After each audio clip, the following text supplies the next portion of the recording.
और एक बहुत बड़ी डेवलपमेंट ये कि रूस से ज़ेलेंस्की बातचीत के लिए तैयार हो गए हैं। पुतिन से यूक्रेन के प्रेसिडेंट ज़ेलेंस्की डायरेक्ट नेगोशिएशन के लिए तैयार है। और फाइनेंशियल टाइम्स से ज़ेलेंस्की के इंटरव्यू में उनका मिजाज बदला दिखा।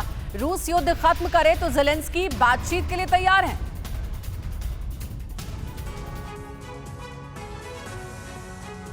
रूस और यूक्रेन के बीच जिन मुद्दों को लेकर जंग शुरू हुई थी, अब उन्हीं मुद्दों को दरकिनार करते हुए यूक्रेन के राष्ट्रपति ज़ेलेंस्की पुतिन से बातचीत करने को तैयार हैं।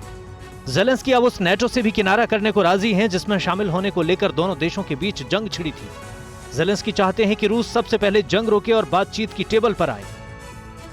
रूस से युद्ध के 105 दिन बाद पुतिन से डायरेक्ट नेगोशिएशन के लिए तैयार हैं ज़ेलेंस्की। फाइनेंशियल टाइम्स को दिए इंटरव्यू में युद्ध बंद करने पर रूस से बात के लिए जताई सहमति। ज़ेलेंस्की ने कहा, यूक्रेन ना तो नेटो का हिस्सा है, ना ही किसी देश का यूक्रेन में मिलिट्री बेस है। ज़ेलेंस्की ने कहा, अगर नेटो हमें लेना चाहता है तो हमें इनवाइट करे, हम अब इस पर बातचीत नहीं करना चाहते। यूक्रेन के साथ हुई खींचतान में पुतिन ने यूक्रेन को नेटो से दूर रहने की हिदायत दी, लेकिन 1 करोड़ 40 लाख लोगों के बेघर होने, हजारों लोगों के मारे जाने और हजारों बच्चों का आशियाना छीनने के बाद ज़ेलेंस्की अब समझौता करने को तैयार हो गए हैं।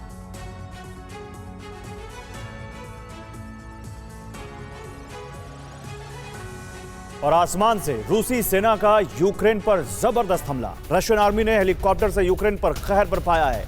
रूस ने Mi-35 अटैक हेलीकॉप्टर से तबाही मचा के रख दी है।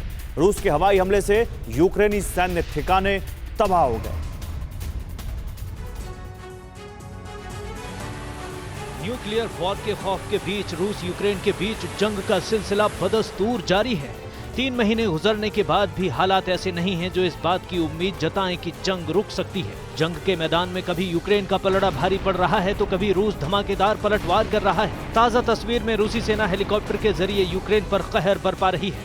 रूस ने Mi-35 अटैक हेलीकॉप्टर से यूक्रेनी सैन्य ठिकानों पर तबाही मचाई। पश्चिम यूक्रेन में रूसी सेना ने मजबूत मोर्चाबंदी की है। रूस का मकसद है कि इस इलाके से यूक्रेन की पकड़ को कमजोर किया जाए।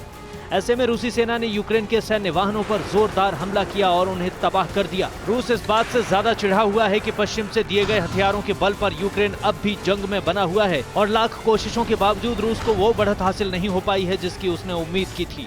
इसी चिढ़ की वजह से रूस यूक्रेन पर चौतरफा हमले कर रहा है।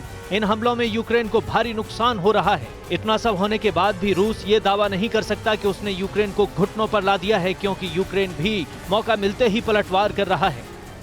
अड़ी सोमवार से शुक्रवार शाम 6 बजे सिर्फ TV9 भारतवर्ष पर।